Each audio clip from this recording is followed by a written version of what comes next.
টুর্নামেন্টের আপনি বলতে গেলে সকল ম্যাচ আপনি পরিচালনা করতেছেন। সর্বোপরি আজকে যে একটা ম্যাচ পরিচালনা করলেন, হাড্ডাহাড্ডি ম্যাচ জমলো মনকালী ফুটবল একাডেমি বনাম সোয়াংকালী ব্রাদার্স স্কোয়াড, আপনি এই ম্যাচটি নিয়ে আপনার অনুভূতি কি? ধন্যবাদ আপনাকে।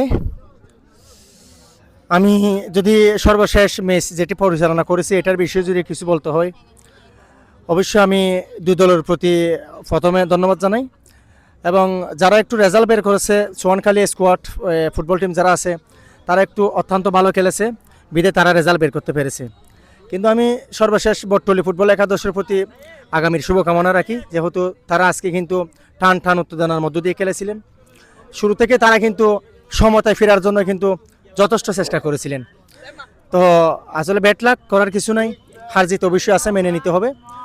এই মনখালী বটতলির জন্য আগামীতে ভালো কিছু হবে সে আশা প্রত্যাশা করে আমি আলোচনা শেষ করছি। ধন্যবাদ আপনাকে।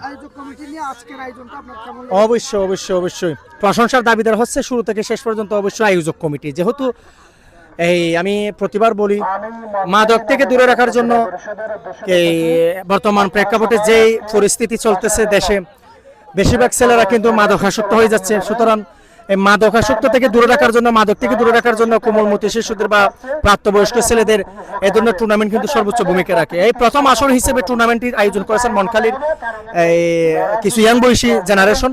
এই জন্য আমি মনখালীর যারা আয়োজক কমিটি আছে তাদেরকে অন্তরস্থদেরকে মুবারকবাদ জানাই এবং সর্বশেষ এই জন্য আমি শুরু থেকে ধন্যবাদ জানাচ্ছি আয়োজক কমিটিকে।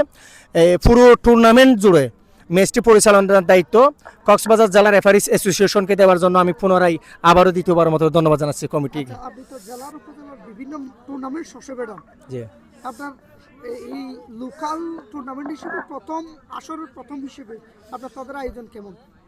অবশ্যই এটা লোকাল হলেও কিন্তু খুব ভালো মানের একটি আয়োজন করেছেন। জাঁকজমকপূর্ণ আয়োজনের মধ্য দিয়ে টুর্নামেন্টটি শুরু হয়েছে এবং শেষ পর্যন্ত জাঁকজমকপূর্ণ আয়োজনের মধ্য দিয়ে সমাপ্ত হলে আমি আশা রাখি ইনশাআল্লাহ। আচ্ছা, দর্শকদের আসলে আপনি ক্রাউডটা কেমন দেখেন এখানে? যথেষ্ট দর্শক হয়, শুরু থেকে শেষ পর্যন্ত দর্শকের সমাগম কিন্তু বেশি, যেহেতু গ্রামাঞ্চলের খেলা, ক্রীড়াপ্রেমী মানুষ যেহেতু এখানে সব থেকে বেশি আছে।